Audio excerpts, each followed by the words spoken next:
Hey guys, it's Edwin here, and I hope you are having a wonderful day. Today I'm going to talk about how do you navigate life with a toxic mother?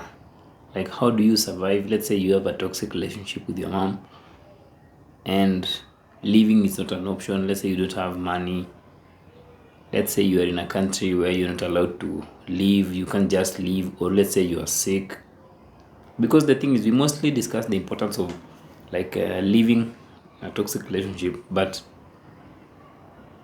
what happens now when you know that that person is toxic or that person is narcissistic or manipulative, and leaving isn't that immediate option?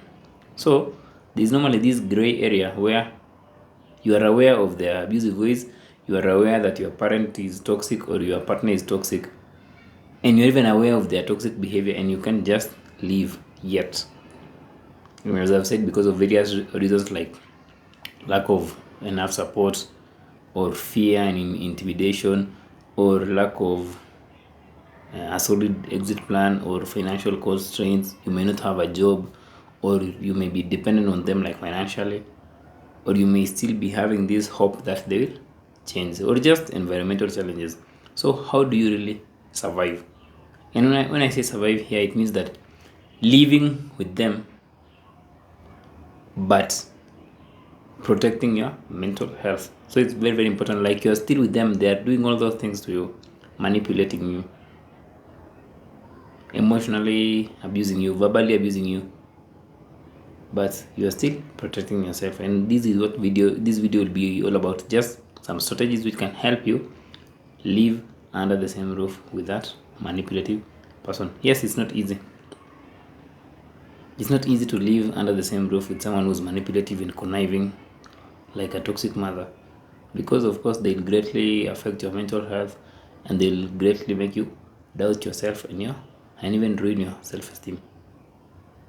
It's draining, and the ideal situation is, of course, like leaving that situation, like leaving that relationship, or leaving or going away to another place. But when circumstances do not allow, it's also important to develop some strategies, which I'm going to share. These strategies will help minimize the damage, because if you don't use these strategies, you will suffer more, or you will get more traumatized. Let's say you are a teen and you can't leave home yet, and but also, how do you really cope? How do you really cope, or how do you really survive and maintain your sanity when you can't physically distance yourself? And I'm going to be sharing 7 strategies that will help you survive, or that will lessen the damage when you are dealing with a manipulative person you can't avoid in your life. Of course, this may also apply if you are still in that toxic relationship and you can't leave just yet, or when leaving is not an immediate option, as always. But if you really feel that you're in danger, and you really feel that your life is being threatened, of course, always think about leaving, because nothing is more important than your life. But when you can't really leave, at least find ways to navigate those difficult times. And the first thing you can do is to set and understand your boundaries. Actually, if there is one thing we can help you in all situations in life, which can help you to deal with any person, toxic people, your toxic mother, is to understand what you cannot tolerate and what you can tolerate from them. So this way, like, you can write down those things within your control, those things which are beyond your control in that household. So you can identify the things you cannot stand from them, and you can also identify the things you can stand from them. This because, like, if they push you to do something you don't want to do, you have the right to refuse. Like, you have the right to say no. Like, you don't have to say yes every time, or to bow down every time they try, like, demanding, or they try to push you. You don't have to take their baits. It's just about you sticking to what you can do. And the thing about toxic mothers is they'll often nudge you and test your limits. They'll often test these boundaries.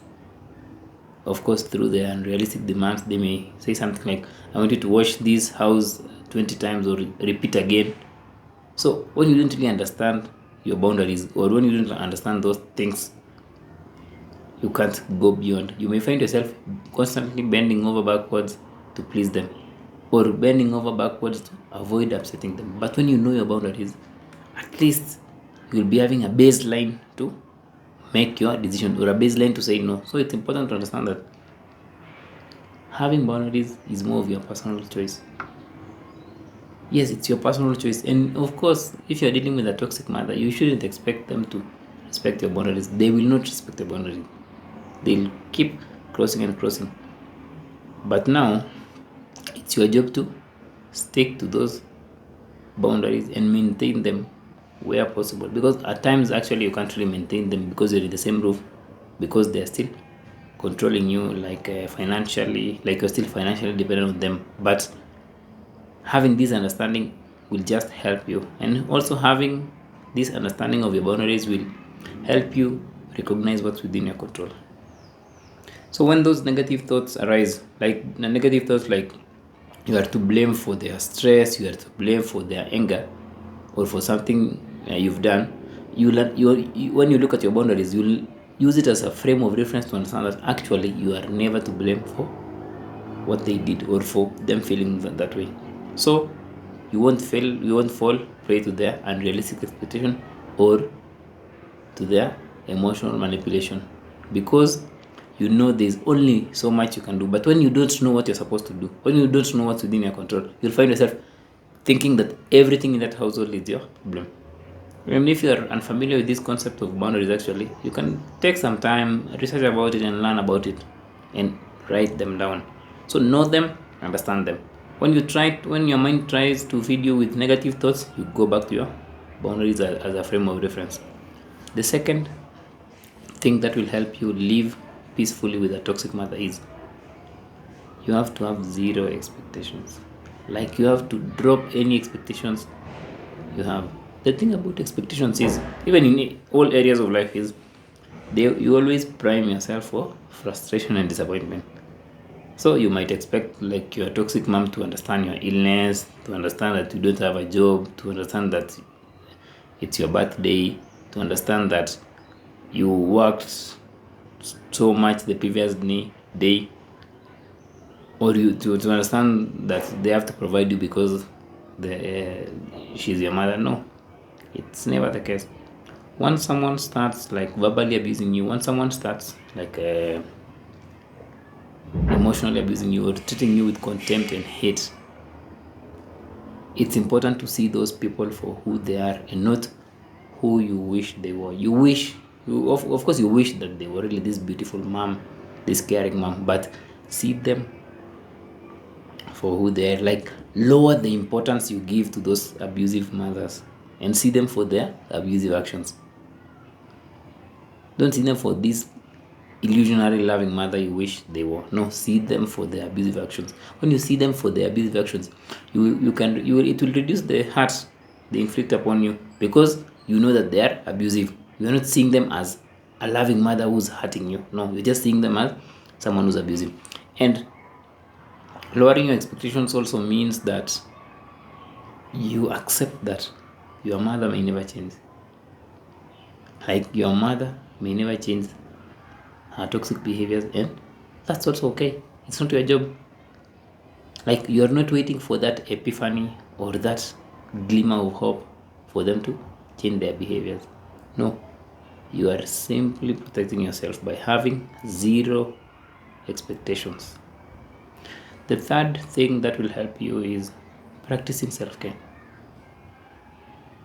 Your self-care actually starts now, not after you leave that relationship, not after you leave that household. No, you have to take care of yourself all the time. And by self-care here, it means taking care of yourself mentally, taking care of yourself physically, and taking care of yourself emotionally. Even when your mind is feeding you with all those reasons and justifications on why you don't deserve to take care of yourself, you just do it. If it's like secretly doing yoga in your bedroom, or enjoying fresh smoothies or fresh good meals, or journaling or meditating in your room, you do it for yourself. And the thing is, your mom doesn't have to know that you are doing these things, that you are hitting the gym, or you are taking care of yourself, or you are watching your dad. No, you are doing this because you are taking care of yourself. Like you are under stress, but you are still taking care of yourself. They may call you names, discourage you from self-care. Like they may tell you that, why do you eat those food and you'll still die, something like that, something harsh like that, but still do it. Even if they stock the fridge with junk food, you must do whatever it takes to protect yourself. Don't overindulge in following along with their unhealthy ways. No, just take care of yourself. And the thing is, the more you prioritize your own self-care, let's say on a daily basis, the more you will, of course, without the negative energy you absorb from them every day. Because every day you interact with them, you are getting negative energy. You rarely get the positive energy. So instead of letting those negativities like settle in your head, you weed them out by doing self-care. So even when you don't feel like doing it, you just do it. You just be consistent, and what you will find is gradually it will lessen the stressful effects of their daily torment. The fourth thing you have to do is understand that sometimes it's okay to lie. Like when you are when you really want to cope living with someone with a narcissistic mother, you have to understand that sometimes lying may be the only option, as long as you are doing it with awareness. Not lying for the sake of it, as long as you are doing it with awareness. Like, don't feel guilty about lying occasionally about your activities or about your whereabouts. Like, let's say you come home late and you know that it will be a rough night. At times you might just lie to avoid that confrontation. So it may be important to lie sometimes just to maintain temporary inner peace. Don't feel bad, don't feel like you'll go to hell or something if you lie. No, morality doesn't apply when you are in deep emotional pain. When you are dealing with someone who's manipulative, it doesn't apply. Because even if you try to be moral, you'll be lying to yourself. So lie to protect your peace from someone who has made your life a living hell. It's okay. And yeah, by lying here is not really like talking about it, even just acting busy when you're not, even when you don't want to do something, because if you do that thing they're requesting, it will affect you, or it will affect your mental space. You can lie about the thing you're doing, you can keep yourself busy, you can create dummy activities, like you can fold clothes for 1 hour just to avoid them. So you are doing this as just a last measure, like you are merely surviving, you're just minimizing the damage they inflict on you. So it's okay to use lies sometimes, and you don't have to feel bad about it. So the fifth one is, of course, don't fall for their rare love bombs. You see, once in a while, actually, your toxic mom may have these moments where they treat you so well, or they may just do something unexpected. They may remember your birthday, they may buy you a gift, they may cook for you, they may give you money, they may spoil you, or just behave out of their normal character. So because you're used to settling for less, like you're used to eating the breadcrumbs, and so instead of eating part of the bread, you might exaggerate their generous actions, and you might even start hoping that now they're starting to change their behaviors. Now they're starting to see their toxic behavior, only to be blindsided by a bombshell, only for them to drop a bombshell like a few days later. So always be vigilant and take yourself to the realistic picture of who they are, not what they are showing briefly. Yeah. So when they shower you with compliments or shower you with love, just take it, but don't attach so much meaning to it, because the moment you attach meaning to it, next time they'll disappoint you, you will feel very bad about yourself, because you'll be falling from a very, very high peak. And the fact that if someone does one act of kindness, it doesn't erase the fact that they've been hurting you for, like, let's say 360 days a year. So don't fall for those things, just focus on you. The sixth one is build your support network. So the thing about toxic mothers is they may smear your name, they may talk ill about you, let's say in church or with their friends, and they may label you as this bad child, lazy child who doesn't have work, and they may share these things with your siblings, with your extended family and your cousins. So, and the thing is, she may also display this superficial charm or this good mother in family functions, and other family members may even respect her for this. Other family members may trust her. So when they do this, they kind of isolate you from your support network, because your support network trusts your mother more, and they will even side with your mother. They will of course dismiss all your claims.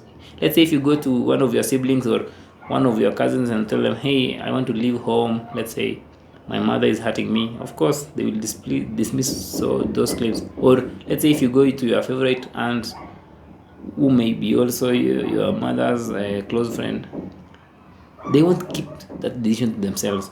They will share it with your mother. Let's say if you're talking to them about helping you with some money to, let's say, move out, no, they will want to build bridges. They want to mediate or to negotiate with your mom, because your mom portrays this picture of this amazing mother out there, and they will not see their manipulative ways, and everyone will start even thinking that your mom is saying the truth about your craziness. So your immediate support network, like cousins and friends, cousins and family, may not be of much help, or they may not be able to physically support you when you are navigating this unhealthy environment. That's where you now start building a solid and a new support network. Like, seek support from those trusted friends, or even there are some few family members who may understand more than others, or who may know this dynamic so well. So you can just look for a small group of support, a small group of friends and family who can really provide validation, who can provide emotional support, as well as even providing some money or some physical support when need be. And a reliable support network can actually assist you, let's say, with even that place to stay when you want to transition, when you want to leave, or even when you just want to take a break from your family. They can also be your alibis when you don't want to go home, because you know that if you go home, you will get tormented by your mom. So they cannot be great alibis as long as they are trusted and they believe you. And online forums can also be great platforms, because you get to share experience with other survivors, and you'll also realize that actually you're never alone. Like, many people are dealing with toxic mothers. Yeah. And the other thing is, of course, if you can't afford therapy, of course, you can look for free resources. There are many free resources out there which offer free counseling, depending on the country you are in. But there is always that free resource. There's always that one person, that hotline you can call to just share and just listen and just pour things out. So the key is building this support network which can encourage you and which can validate your experiences, so that you don't lose your sanity. So you don't lose your sanity when those close to you refuse to believe you, because those close to you will ultimately will ultimately not believe you. Yeah. One last thing, a very, very important point, is understand what's making you dependent on them. Actually, with this last step, you do it practically. You make a list of the things that are keeping you in that relationship, or that are keeping you home. It could be money, it could be fear and intimidation, it could be sickness, it could be guilt, it could be lack of support. Just write down the things which you genuinely feel are keeping you stuck with that toxic mother. And the thing is, once you have this list, you now have to focus all your energies on creating a list of things you can do to bridge the gap between staying and leaving. So, and leaving the relationship or leaving home. For example, like, if the thing you don't have is money, write a list of things you can do to start saving money. Like, it can be studying that online course, or seeking funds, or even saving a bit of money from the extra which you get from shopping or something. Or you can start looking for those friends who can give you a loan or something, because the more you build your financial stability, the more you will see that living is a possibility. But when you don't have some money, it can be a bit tough. So just write them down and then write for what you have to do to bridge the gap. And if you lack support, or if you lack a strong support network, start building out or seeking out new friends. Start seeking out trusted friends who can help you, who can even offer you a place to stay during the transition, who can even offer you money, or who can even offer you advice. So by consistently like taking these steps, that will help you like bridge that gap. You'll actually realize that you can actually survive on your own, because at times the mind will feed us with worst case scenarios. But when we sit down and really write them down, we'll see that it's possible to live at home and stay by yourself. So remind yourself each day of what's keeping you in the relationship, and what actions can you take to leave the relationship. Like each day you remind yourself, every morning, every evening, and then now during the day you start taking those actions. And of course you take these actions secretly, like you actively search for an exit plan, even when you're unsure of where to start. When you do them without telling your mother, you're just doing those things for yourself.